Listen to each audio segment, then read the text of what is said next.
Well, hello everyone, and welcome to the channel. Welcome to the Hillbilly Files. My name is Leo, for those of you who don't know, and we are out here on a cloudy old day to tell you guys a story. And all kinds of little birds up there just singing away, just tweeting our little hearts out, ain't we? Anyway, we are here, like I said, to tell you guys a story today, and about this man right here, as a matter of fact. Military veteran, as a matter of fact. And y'all know how we are about our veterans. I went ahead and cleared the sticks off of his grave and kind of scattered them a little bit in between the other ones. Didn't put them on anybody else, but I did go ahead and clean it up a little bit and put his flag back where it goes. Y'all, like I said, y'all know how we are about our veterans, and this man here was a veteran. He's a U.S. Navy, a veteran of Vietnam. Wilbert F. Hatcher, Kentucky, SN U.S. Navy, Vietnam, 1929 to 1942 to September 19th of 1969. Now I'm just going to kind of get comfortable here and just kind of settle in beside the grave, and I have a story to tell you guys, like I said. Now Wilbert right here was a 27-year-old Williamson, West Virginia native, and like I said, a United States military veteran, and also an employee of Hubbard Motor Company here in town. Once again, he was born on April 19th, 1942, here in Mingo County, West Virginia. He was the son of Julius Merle Hatcher and Mary Harris, and the husband of Margaret Green.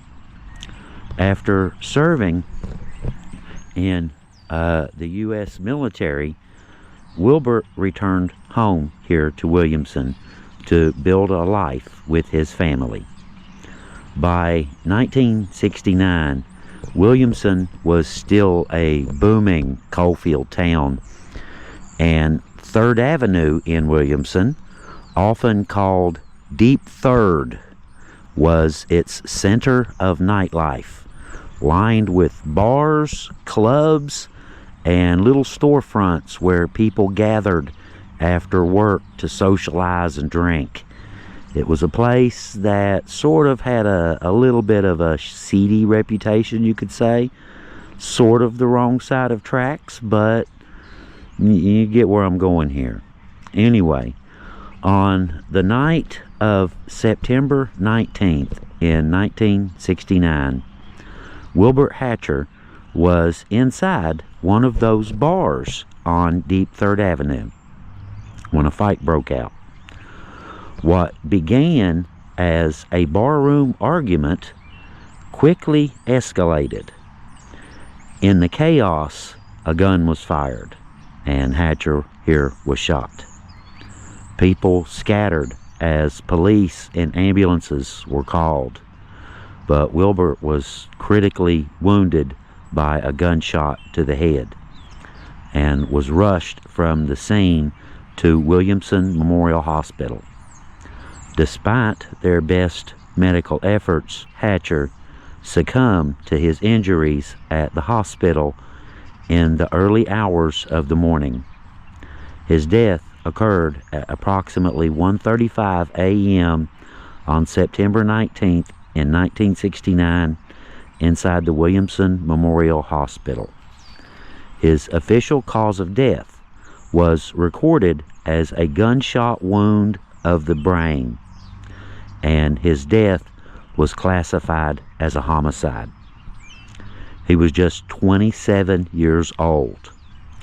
As police investigated the shooting, they uncovered a strange little detail that made the case far, far stranger than an ordinary barroom shooting.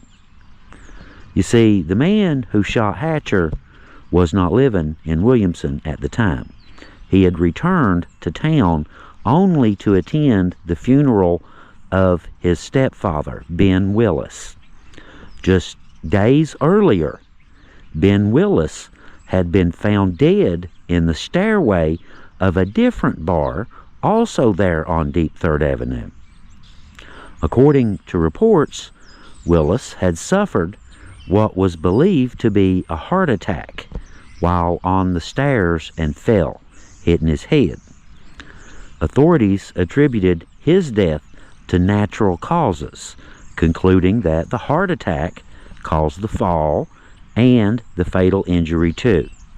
There was no official finding of foul play, and his death was ruled accidental and medical in nature.